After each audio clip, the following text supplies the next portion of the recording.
the Care Girl podcast and experience.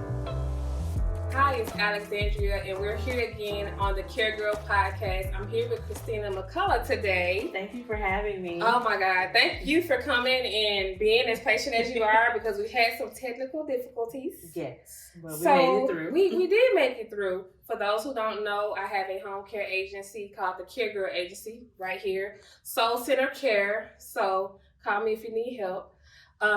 But let's segue into why she is here today. She is the founder of Shine Autism, a nonprofit for autistic parents. Parents of autistic children. Parents and children. Parents and children. Mm-hmm. And I just wanted to kind of cover the story behind how she takes care of her children, how she helps other parents, and all that good stuff. Can you give us the story behind how you discovered your children having autism? How I discovered my children having autism was through some subtle hints from Miss Kathy. Miss Kathy was our instructor at the library. I took the boys to the library consistently for story time to give them a school-like environment setting, because at that point I was homeschooling them and they don't know mom from teacher. So yeah. I had to give them a different environment to help lay down the rules of like a classroom setting. So Miss Kathy, she probably noticed immediately from what they were doing, but she gave us a lot of accommodations to having them acclimated to a classroom setting, and her being the instructor. She was very patient with them, and she let me know some things subtly, because I didn't know about autism at the time at all, but she has a child that has autism, so I'm sure everything they were doing, she was like, wow, this is what I try to help her out, like get her on the right track. But that she gave me the courage to go and see if there was anything that I needed to do for them extra, which they were diagnosed with autism. We were on the waiting list for 1 year, and that accelerated everything else. Give me a moment where you had a challenge in the community, dealing with your children and someone not doing right by y'all. Right. That has happened. The first time it happened, my son, I have twin boys, but one of my twins was accused of pushing another little girl down at the playground. Normal behavior of Normal kids. Behavior. Right. It's a playground. Yeah. And we're gonna play. Right. And I didn't see him push her, so you're not going to accuse my son of doing anything. Roll the footage. Yeah. But anyway, she was very aggressive, all in my face. And in that moment, I had to think about safety. What's going to happen if this lady starts to fight me? I'm not backing down from a fight, but where are my kids going to go if they see this commotion? They have a aversion to loud sounds. Are they going to run into the street? Are they going to run to a stranger? Are they going to run to me if I'm fighting this lady? What's going to happen to them? And I told her it's best for her and her safety if she backs up. Yeah. Because in that moment, I'm trying to outweigh all these different scenarios. Back up off me. Back up. You went black mom. Yeah. Yeah, went black mom for sure. But in that moment, I had to still be provider, still think smartly, and try to figure out what was the best outcome for my children. Yeah. Some parents may go through a period of depression, especially when they find out the diagnosis. How can they combat that depression and kind of like break through to the other side? Combating depression, I think the root of that is with the diagnosis is you see your child and then you see other children and they aren't doing the same thing. Comparison. So, comparison is the thief of joy. Woo. Don't compare your child to other children. Yes, you can use it as a benchmark to see what they could be doing physically at that age range or whatever, but every child grows at their own pace. So, number one, do not compare what your child does to someone else's child. You never even know. They might have had therapy at the very beginning of their life, and they might be in an accelerated phase of their life. But don't compare. And then don't get comfortable feeling a negative emotion about your child either. Yeah. These children are amazing. Oh. These children are so amazing, and they have the ability to know only great things, and no one should take that from them, not even the parent. So even if you don't feel your best, tell your mind that you're feeling your best, and your body will follow. Do some self-care. Like, take care of yourself. You cannot pour from an empty cup at all, ever. It's not going to work. It's not going to work. Take care of yourself first. I told you about an instance that I had when I went into a home of a parent that I was supposed to help with care. We were supposed to place a nurse there, but I got a call from CPS, Child Protective Services, for those who don't know, to report the parent. But apparently there was some mental health going on, and she had 5 of the kids, and then her baby had a TBI. She made a brain injury. So I think that that is some cases, and it looks bad.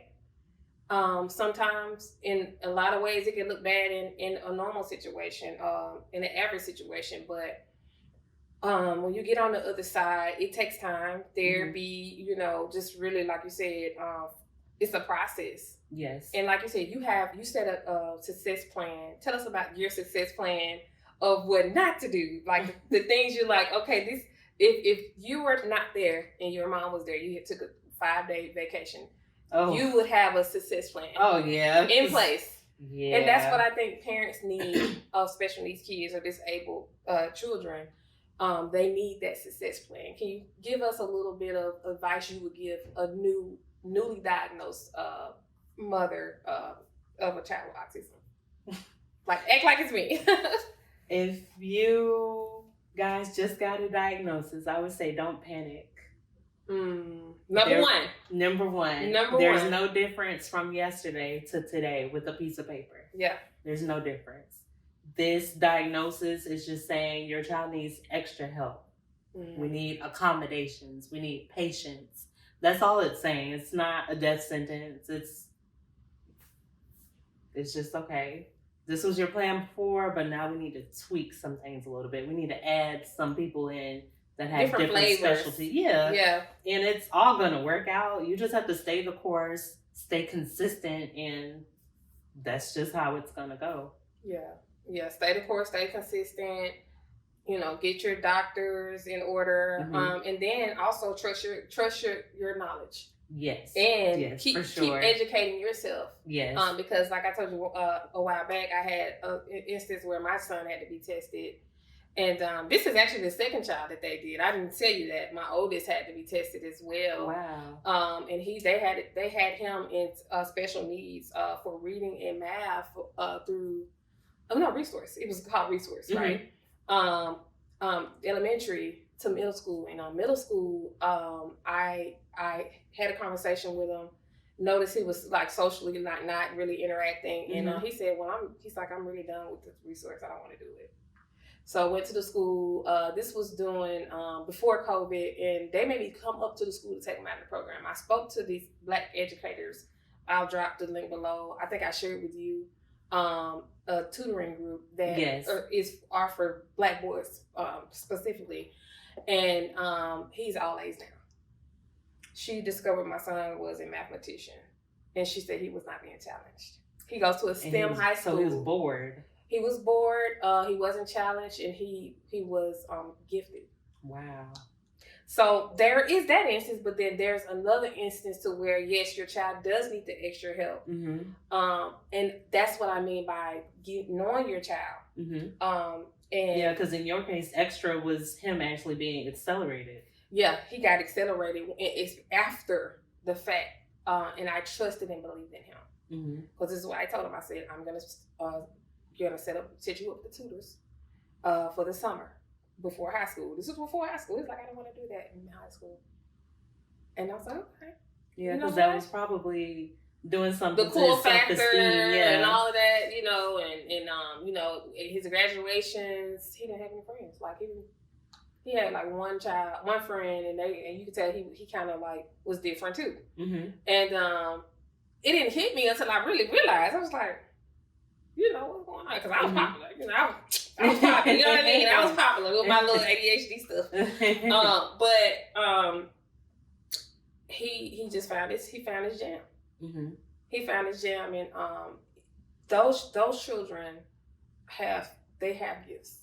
Oh, he still don't like interacting with people. I mean, I don't blame him. But... He's to himself, but finding your children's talents is very, very important. How can people find you online right now? Right now, my nonprofit, Shine, you can find us on Facebook, Instagram, and TikTok under Shine Autism Spectrum, as well as YouTube. And then I have a personal vlog channel on YouTube under Queen Christina Marie. And I showcase some things that I do with my children, some special needs related topics, and all the fun that we have, because we're not staying in the house. We outside, we're having fun. I'm not going to let anything and that's what you do with the parents. Stop us. Yes. Yeah. And I also, with my nonprofit, I have a parent support group because... And we'll have it all in the link below. Yes, it'll be all in the link below. Yeah. But it starts with the parents. Do y'all need sponsors too? We can talk about sponsors. Yes. Oh, yeah, okay. We are accepting donors and sponsors because we are a growing nonprofit, and we definitely want to add more programs to this nonprofit, especially toys, whatever. Any and everything. We also take monetary donations, and there's about 3 donation links on my website, which is www.shineautism.org. Okay. We're going to get a quick pitch in. And the last thing, 3 things that people would describe you as. People would describe me as smart, business-minded, and just a happy spirit. Okay. Happy spirit. I love it. Thank you all. It's the Care Girl signing out. Thanks for coming on. Thank you for having me. Make sure you like, follow, and subscribe, and go over to our YouTube to see more of the Care Girl podcast and experience. Stay well.